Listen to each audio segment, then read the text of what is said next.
We're making the most delicious and beautiful fruit tarts that you are going to love, and they come together in about 30 minutes or so, which is pretty perfect when it comes to a last minute dessert that you feel really excited to put on the table. And it would be a really great one to make for a large crowd if you're having like a Labor Day get together. They're fantastic. We're using a little help from the store by using some store-bought puff pastry for this, but truth be told, you could do this with regular pie crust as well, but I think puff pastry just gives you a bit of a better texture, and to me a bit more of like a luxe pastry bakery feel. I have a standard sheet of puff pastry and I'm just going to use one for today, and all I'm going to do is just roll this out a little bit bigger on all sides, about an inch larger on all sides, and I have my oven preheating to 375 and my baking sheet ready with some parchment paper. So we're just ready to rock and roll making these tarts. Okay, I'm gonna go ahead and just cut this sheet into about 6 little rectangles. I like to cut the edges if they're not like perfectly square, just so that my little tarts will be, but don't be too precious about it. You can see there's like 3 ridges going down, but they're not super even, so I try not to follow that. I'm actually gonna make, let's do 8 tarts. Yeah, that's perfect. And then 1 right down the center. These are a little bit on the smaller side. You want to make nice 6 even pieces, but actually those are quite perfect if you have kids, because kids don't really need big ones anyway. They never finish it. I find that kids never finish anything in full, unless maybe that's just my kid. And these are going to be so gorgeous when you're done. And all you're going to do is place these on your baking sheet, bring it over, and then here's what you're going to do. You're going to take a fork, okay, and you're going to pretend there's a border, okay, and you are just going to take your fork and just pierce in the center, leaving the border without any piercings, so that it doesn't, so the center doesn't puff up, just like that. I'm going to continue to do it to the rest of them. Whisk together an egg wash, which is just 1 egg beaten with a tablespoon of milk, cream, or water, whichever you've got. Take a little pastry brush and just brush evenly over the whole thing. This is just going to give you a beautiful brown glossy finish.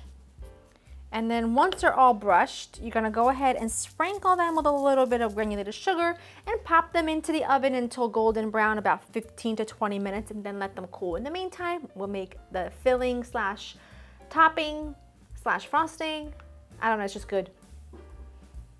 My base shells are ready, and here's a little trick. If they puff up in the middle and your fork didn't do the trick, which can happen, when they come out and they're still pretty tender and really hot, just take your fork and just mash the center a bit. You just want like a little bit of a divot so that the cream kind of holds better, and you don't see the center anyway, so don't worry about it. And they're so good. Okay, to make the filling, I've got cream cheese softened. We're gonna add some powdered sugar, just a small splosh of vanilla extract. And by the way, you don't want to make individual ones. You could make a whole sheet of this puff pastry, you know, like roll out the whole sheet, do the exact same method, and then you have, you know, a really big one. I have the other 2 back there, by the way. You know, just so you know. And then I'm gonna add some lemon curd. Come on. We're gonna add about a 1/4 cup or so of lemon curd. Oh, that's gonna be good.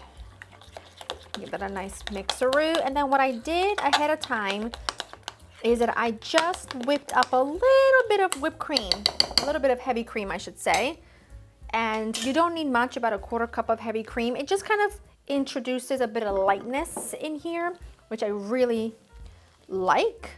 And the best thing to do when it comes to this dessert in particular is to assemble it last minute, because you don't want the custard to sit on the shells for too long because it's just gonna make the shells really soggy and nobody wants that. So that looks fantastic. This is enough filling for about 8, but you know, I only have 2 up here. Taste. They are so good. The filling itself is so delicious. It would be a great filling for just about anything. You want to shove it into a donut? By all means. You want to put it in a, I don't know, a different dessert? Go for it. I'm not going to tell you not to. This is all you do. You're going to take some of that filling. Remember, at last minute, you don't have to pipe it out. It's super easy to just scoop in your tart shells. Okay? Do that all around. Take your berries. I mean, this can be in any configuration that your heart desires. It can be all one type of berry. It doesn't really matter to me. Whatever you want is what you shall do. And they're just darling and precious. Just gonna build these. A dusting of powdered sugar all around. And they're just beautiful. If you want to bring these to the table and just surround your platter with extra fruit, that would certainly add a really pretty element to the whole thing.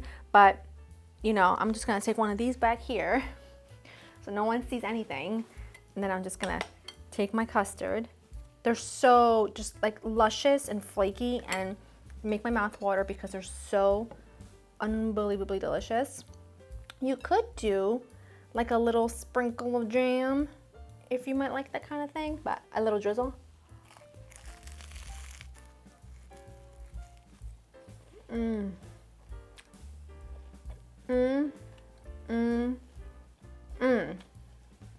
Perfect.